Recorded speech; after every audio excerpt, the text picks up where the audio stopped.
I'm here to talk about social inclusion. First of all, let me apologize for being late. I'm stuck in the role of being a single father while my wife is in Lebanon, so I had to get my son up and to a babysitter to get here in time. Barely, not even actually. So I'm here to talk about social inclusion and about an experiment we conducted in my former job and is still ongoing to define what is social inclusion. It's one of those things that we all talk about, but we really don't define it well. It's nebulous. It's sort of like motherhood and apple pie. Everyone's for social inclusion, but what does it mean? It's obviously more than just reducing inequality. It's more than just social mobility. It's about sort of a bundle of attitudes, about structures and laws that guarantee that people will have equal opportunity regardless of their race, ethnicity, gender, and sexual orientation. So what we did in this process was define a set of variables that we thought were important. The first was access to public and private goods without regard to race, ethnicity, gender, sexual orientation. And what we did was we looked at access to adequate housing, access to formal jobs, access to secondary school, because primary school enrollment in Latin America is pretty much 100%, and then also sort of the poverty rate, all disaggregated by race, ethnicity, and gender. What we also did was we looked at the political and civil rights that are necessary to change that condition. These are not static things. They should be able to be changed.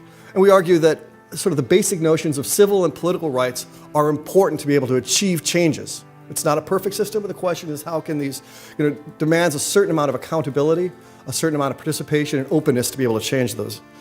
And then we also looked at political attitudes, issues of tolerance, issues of expectation of the responsiveness of a government, what in political science is referred to efficacy, internal and external efficacy, and levels of participation.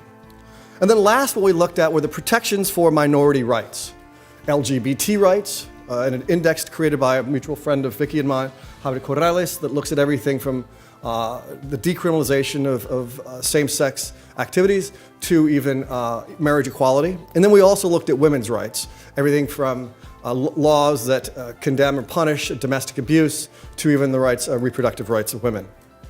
And what we did was we sort of mixed all those up. Now, we don't pretend this is the most rigorous or scientific index. What we're trying to do is sort of begin to define this and debate it. What we found were a few things. I'm about halfway through, which is perfect.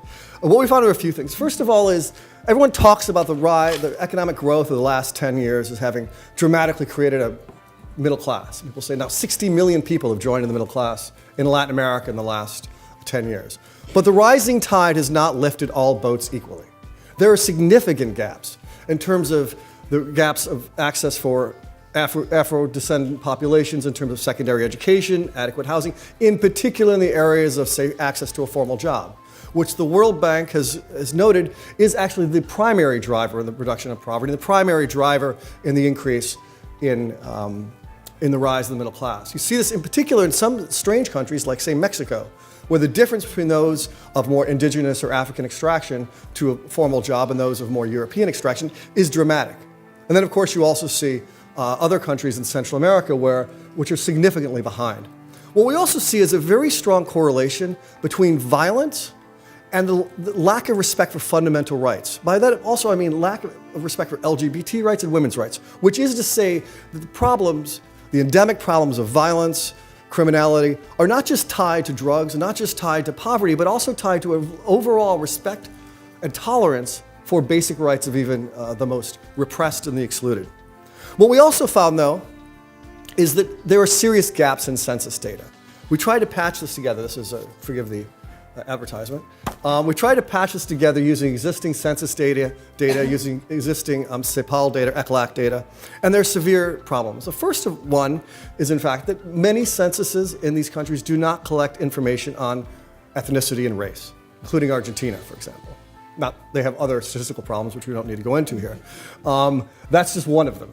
Also, Guatemala, El Salvador, and Honduras do not collect information on their indigenous populations. Now, why is this important? First of all, I mean, primarily it's important because if you're going to direct, as we see that sort of economic growth has not lifted all boats equally, it's necessary to be able to drive social programs, education programs, and the like to specific targeted populations. If you don't know who they are, how will you do that?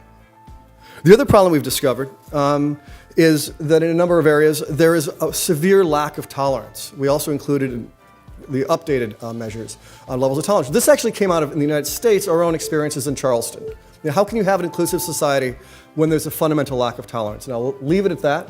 It leaves it a cliffhanger, but I'll tell you, Latin Americans and Americans aren't as tolerant as we would like to believe. Thank you.